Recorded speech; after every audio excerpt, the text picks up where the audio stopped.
Good day everyone! Kamusta kayo dyan? Sa mga Duterte Day Hard supporters dyan na halos nagkakaudagaga na napabagsakin at pababain si Pangulo, kamusta kayo? No? Hindi pa rin kayo magtatagumpay kasi unang-una, iba po kasi ang inyong pamamaraan. And by the way, hindi po ganyan yung pag-uusapan natin, no? Ang pag-uusapan natin ay tungkol po dito sa China nga, na kung saan yung 15 senador gumawa na po ng aksyon na ikundina ay itong mga pahayag ng representante ng China dito sa Pilipinas.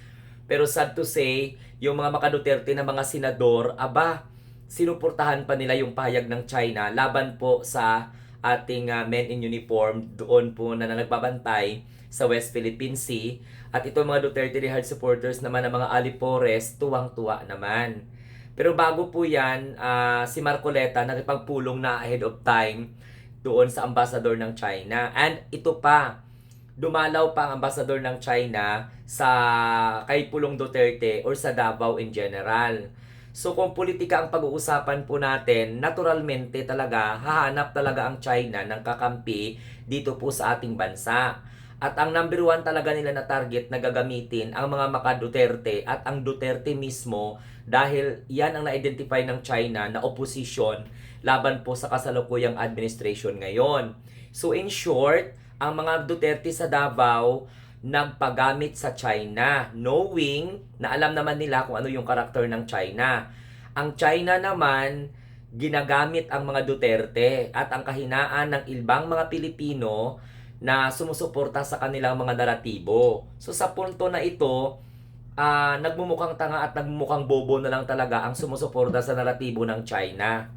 Pero kasi politika ang pinag-uusapan po natin, nakikita ng China na potensyal si Sara Duterte na magiging kalaban ng susunod na iindorso ni Pangulong Bongbong Marcos. Kaya todo kapit itong China sa tinatawag nilang opposition laban po sa administration kasi taliwas po no ang prinsipyo ng administration na ito tungkol po sa mga ginagawa po ng China as far as territorial dispute is concerned sa West Philippine Sea.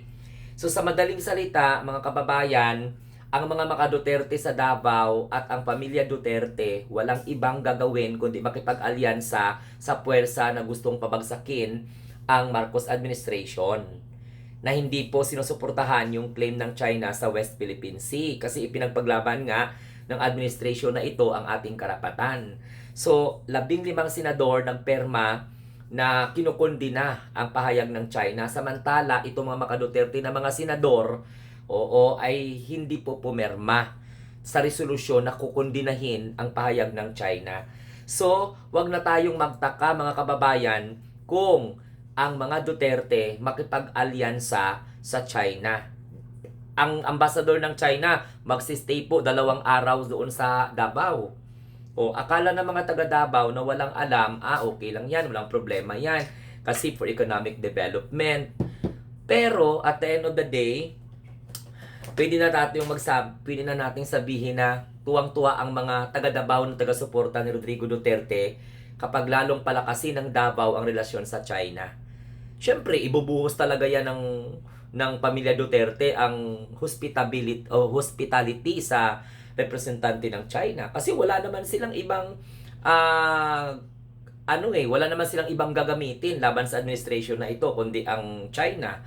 So ang China, ganun din, wala silang ibang gagamitin laban sa administration kundi ang pamilya Duterte na kung saan sinasamba at sinusuportahan ng gusto pong pabagsakin ang Marcos administration. Tandaan, ang mga sumusuporta sa mga Duterte, ginagamit lang nila ang pamilyang Duterte. Ang mga Duterte, tawang-tuwa sa panggagamit sa kanila dahil po ginagamit din nila yung mga nanggagamit sa kanila. So in short, nagagamitan sila. Pero at the end of the day, talagang hindi po maganda ang kinahinatnan ng mga gawain na ito sapagkat yung kapwa pa natin Pilipino ang nagda-down po sa ating tinatawag na prinsipyo as far as our territory is concerned. So, ewan ko nga ba sa mga Duterte diehard supporters kung bakit ganon. Okay, sige. Uulitin, hindi na ako magtaka kung gagamitin ng mga Duterte ang oportunidad na i-welcome ang representante ng China na pinapalayas na ng ilang mga senador.